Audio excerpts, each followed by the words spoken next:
We often look at old Total War titles with a sense of nostalgia. A lot of us got Rome or Medieval 2 Total War as a Christmas present from our parents. I certainly did. And while most of us might not play these games anymore, they are good memories. The new Total War games are flashy and good looking and offer both fantasy and historical titles, but nothing can beat booting up Third Age Total War for the first time. After playing the vanilla Grand Campaign so much, it was an actual revelation for me that I could play in the Lord of the Rings universe in a Total War game. And I remember that I immediately jumped in as Gondor, and within 5 turns, fighting a heroic last stand at best as Gilead against Mordor. And also, getting family killed. But if anything, it even made the immersion deeper, as I could recreate the Lord of the Rings on my own terms. But the mods did not stop at Third Age. There were huge Grand Campaign overhauls like Stainless Steel or mods based on other fantasy titles such as the Elder Scrolls or, rest in peace for their popularity, Westeros mods. And, even whatever Planet War was. But there was always something missing even with all these possibilities. I played these big mods and campaigns alone, surrounded only by AI, and often it was the AI that broke my immersion. I saw the Mongols rush from my citadel, which I have filled to the brim with elites, expecting a grand siege, then seeing the AI walk past it to attack a single spear militia unit I have accidentally left out. In another example, I went on a grand crusade and expected the armies of Christendom to arrive with me. But instead, while almost the whole of Europe joined, mind you, only the Polish Grand Duke showed up while I was already sieging Jerusalem, and then his army dared out, never moving again, even after the crusade was over. These things did not matter in the grand scheme of things, and I still had a lot of fun with the game, but these issues were arguably there. Nevertheless, I fantasized about a Total War game as a child where, instead of playing with the AI, I could play with other players in a live campaign, making alliances, leading armies to battles, fighting to the last man, and doing it in mods too. To perhaps roleplay in a Third Age Total War or enact the War of the Five Kings in Westeros, where each of us schemes in the background so we can eliminate each other. We never truly got this to this day. At best, we can play co-op or head-to-head in the newer Total War games, but those feel limited and janky. And it is not like I blame C for this, that has to be said. I do understand the technical difficulties of such features, and I believe that we will never get what I truly wanted as a child. But we have something else. Hotseating was and is an overlooked feature of Medieval 2 Total War. You could play with multiple factions, or even all of them, sure, but it was tedious to even think about inviting multiple people over, just so each of us stares at the same screen for 45 minutes, then play our 5-minute turn. That did not sound very exciting. So, understandably, what CA planned with the feature never took off, and it was promptly taken out of the game by the next title, Empire Total War. But Hotseating took off in another way. If you are here, you know this, since you have probably seen Legend of Total War's videos on Hotseating, or time-lapse about one. While doing Hotseat campaigns in one sitting did not quite work, doing it over time, by passing along the save file and giving each player a set amount of days, for example 1, to do the turn, did work. But first of all, let me stop here for a minute and tell you about what exactly is Hotseating. To give you a short summary of it, they are long campaigns in Medieval 2 or the original Rome Total War, where each faction will be played by a player. Since the game itself is turn-based, the way it works is that you do your turn, end it, and send your save to the next faction's player. They will play, do the same thing, and repeat the process. Hotseating communities popped up all over the internet a few years after the Kingdom's expansion release, which made Hotseating possible to start with. These communities were very disorganized at the start and were usually forum-based. One of the first major Hotseating communities started on Total War Center. That's no shock in itself, but interestingly, the first Hotseats were not even Kingdom's expansion campaigns or grand campaigns. Rather, they were based on the Third Age Total War mod, which is arguably the most popular and well-known mod to this day. However, these communities were still small and very niche. Everything changed when the YouTube Nation attacked. Of course, there was the aforementioned Legend of Total War, but most notable was Soul Games Inc., who not only made a few videos on hot-seating, but joined the hot-seating community as a leader himself. Before the notoriously bad last season of Game of Thrones, Wester's mods for Medieval 2 Total War were the driving force that made hot-seating an actual big part of the Total War community, at least on Total War Center, which was also still fairly popular at the time. And so, Soul Games Inc. used Wester's mods as a tool to make hot-seating bigger. As a side note here, while the hot-seating community was basically Total War Center for many, there were a bunch of other Total War forums in other languages, such as a Russian or Turkish one. But really, hot-seating only became popular due to YouTubers, 7 to 8 years after the game's original release. And hot-seating is arguably bigger now than ever before, even when forums like Total War Center are dying. On one hand, Discord made things more accessible, and on the other, YouTubers like Melkor rediscovered hot-seating as not only a fun way to play the game, but as a source to make quality videos where you overview a hot seat that has ended to see what happened in it. Okay, now back to hot-seating itself. Several types of it exists. One difference is, of course, the rule set. While you always control your faction on the campaign map, you can play in games where you must put your armies under AI control in battles and watch the two AI armies duke it out, or you can participate in hot seats where you either play yourself against the AI in battles or just straight up auto-resolve them all. But there even exists hot seat now, where you can play the battles against the enemy player in a multiplayer match, then put those results back into the campaign map and continue from there. Modding has come a long way in Total War titles, and if you paid attention, you would know that I have mentioned Rome Total War hot seats, which is, yes, a thing now too. Speaking of Rome, the other difference between hot seats is not just the game, but obviously the mod. Most modifications or campaign overhauls will be hot seat friendly.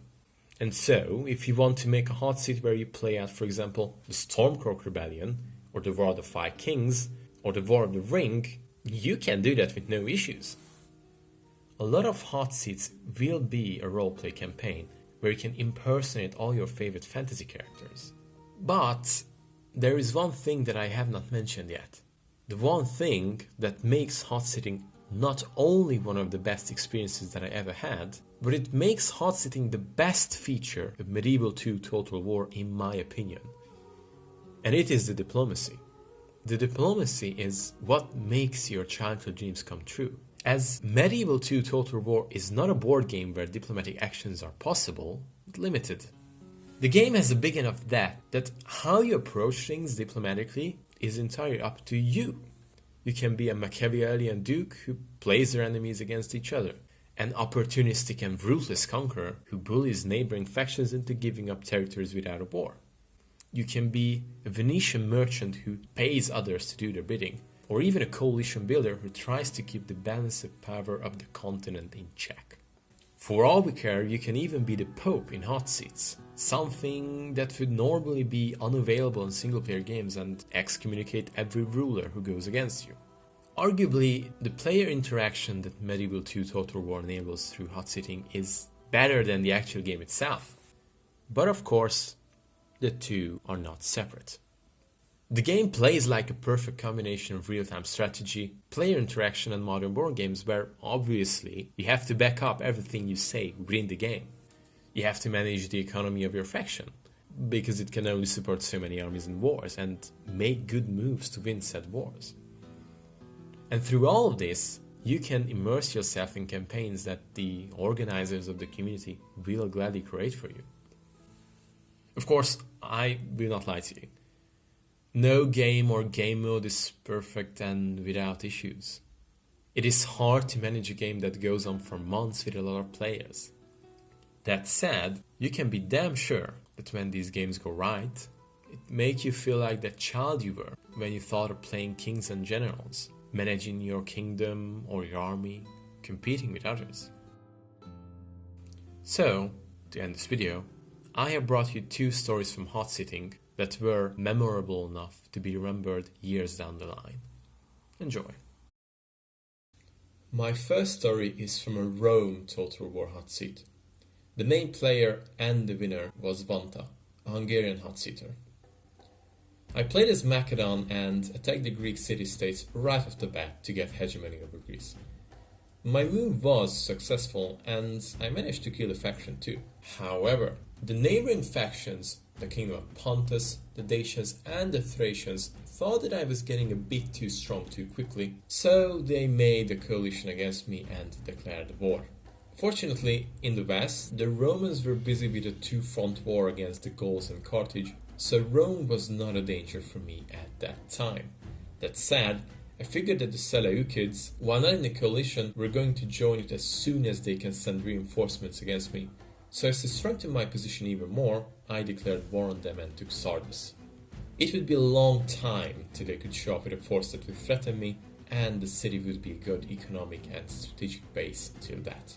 As for the following war, all my enemies could only attack from the north, through mountain passages and the Dardanelles, both pretty easy to defend. I actually only needed to hold that for a couple of turns until the Syrians sensed an opportunity and attacked the undefended Thracians and Dacians from behind. They quickly died soon after. The Kingdom of Pontus was a much harder foe, especially that the Seleucids finally arrived and defended them too. However, I managed to convince the Egyptian pharaoh to attack the Seleucids too. Things did not go as well as with my northern neighbors, however, as the Seleucids were rich and powerful, so long grind followed for several turns. In the west, the Romans made peace with Carthage, but it did not last long. The Spanish tribes united Iberia under the banner and attacked the weakened Carthage. Rome joined that war and, with her Lusitanian allies, wiped the Carthaginians out. Pontus was finally killed in the meantime, and while we could not kill the Seleucids easily, we started a war against the Roman-Spanish alliance as to prevent them from getting too powerful. They were largely unprepared after long wars in Iberia and Africa, so we managed to land in Italy. My main ally at that point were the Syrians, so we slowly pulled out of our eastern wars, leaving the Seleucids to Egypt, and concentrated all our forces in the west. It was a slow push, but we had a strong presence in Sicily, Rome and Illyricum. With the fall of Rome, our enemies surrendered, we became too strong to stop, and we won the Hotseat. My second story is a stainless steel 6.4 Hotseat written by Ventus Mustel. I joined in as a replacement France player on the start of the midgame, and there was a lot of fun back and forth with the diplomacy and interesting tactical challenges. As best as I can remember, this is how it went down. There were 6 players at that point: myself, Castile, Aragon, Byzantium, Venice and Poland. Denmark and Egypt had started as players but were near dead and dropped. I was allied with Aragon when I joined, so I tried to focus on attacking Castile, but Aragon was wiped out by Castile and Byzantium before I could fully mobilize. Venice tried to play both sides between the 2 remaining alliances of France and Poland and Castile and Byzantium, first helping me to take Tunis, then turning on me when they thought they could get the drop. I had prepared for the possibility of a backstab though, and wiped out the first wave of their invasion force the turn after. From there, the alliances were solidified, and it became a game of maneuvering, since everyone involved had some impressive generals by that point. There would not be a lot of actions for a couple of turns until one of us saw an opening. I suddenly captured 3 settlements, destroyed 2 army stacks, and stole a general away with the princess all at once against Castile. I had to retreat back north of the Pyrenees soon after that, but it established a pattern for the rest of the game on that front, where each time I would wear their defenses down a little bit more and push a little bit deeper. At one point I got as far as controlling Toledo and everything north of it, but by that point half of Iberia was swapping hands every other turn. The Venetian front was a lot quieter, since there are just so many choke points there that nobody could make an offensive move without being punished for it. We went back and forth over Corsica and Sardinia with some low-grade armies, but it was only very late into the game that I actually made a run for Bologna.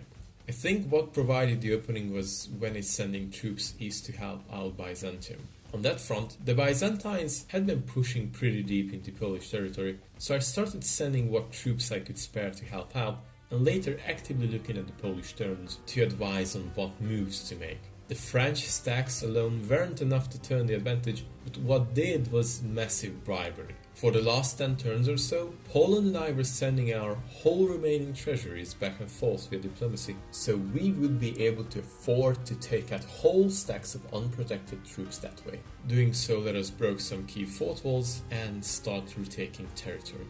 I think Thessaloniki was the furthest we got before the game was called in our favor. If you're wondering, the Hotseat that was described has an overview made by Malcor. You can find the link in the description down below. As for the video, I do not want to make it too long, so I'll stop here. But I definitely have plans to talk more about hot-seating and give you stories players wrote themselves. Overviewing a hot-seat is fun, reading a first-hand experience of a player is even better. So if you want to hear more of these, make sure to subscribe and hit the like button. As seeing that you like my first attempt at making videos will give me a lot of motivation to do more. As for now, see ya!